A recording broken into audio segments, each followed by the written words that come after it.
N'oubliez pas de vous abonner pour suivre les vidéos et ne rien rater. Les Chevaliers de Malte. Une exploration toujours plus profonde.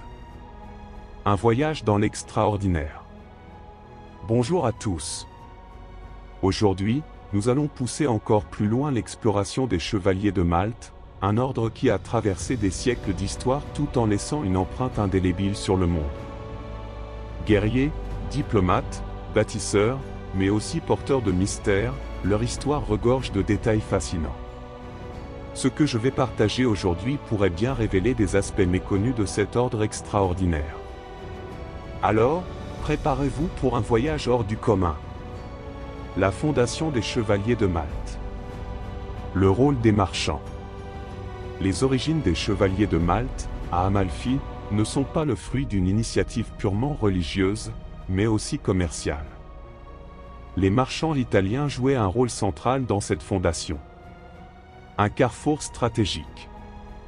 Amalfi était un port majeur du commerce méditerranéen, reliant l'Italie, l'Afrique du Nord et le Proche-Orient. Ces marchands avaient besoin d'un centre sûr pour leurs activités à Jérusalem, et l'hôpital a été créé dans ce but. Les donations marchandes. Les premières grandes fortunes de l'ordre proviennent de dons d'entreprises commerciales qui souhaitaient protéger leurs routes maritimes et terrestres.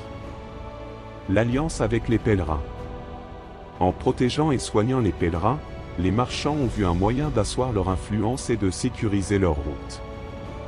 La symbolique de la Croix de Malte.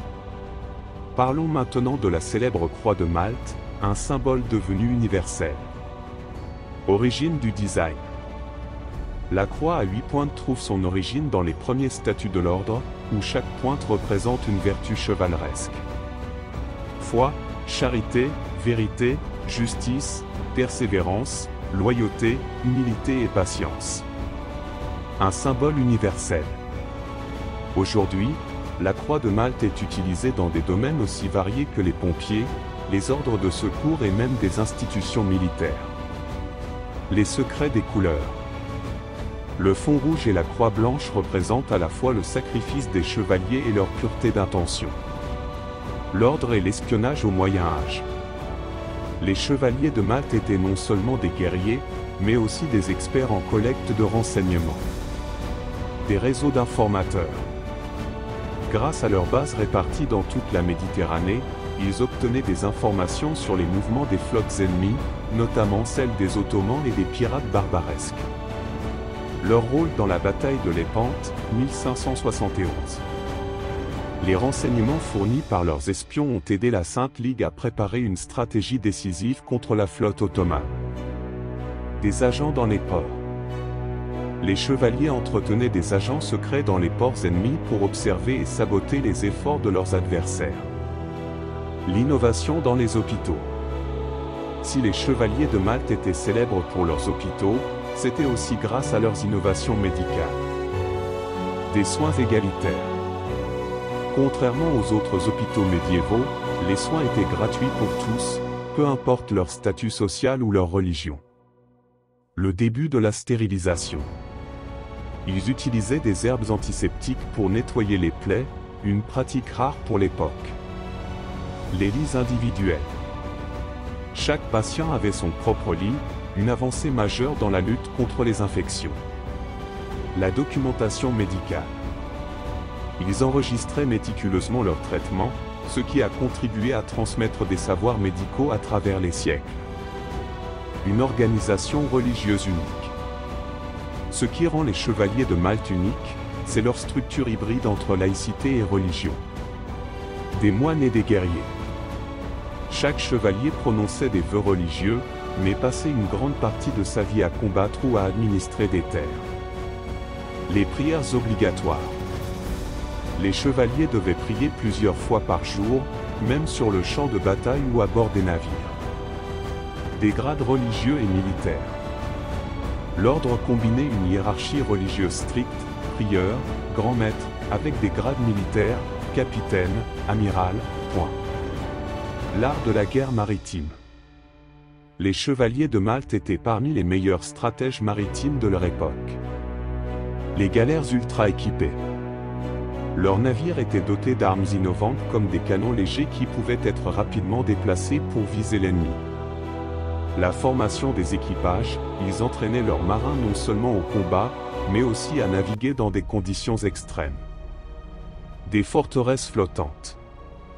Chaque navire était conçu pour résister à de longues batailles, avec des réserves de nourriture et d'eau suffisantes pour tenir plusieurs semaines en mer. Une influence mondiale méconnue.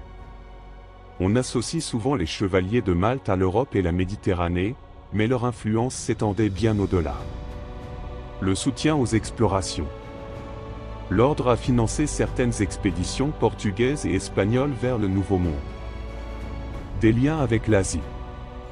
Par leur contact avec les Portugais, ils ont soutenu des missions chrétiennes en Inde et au Japon.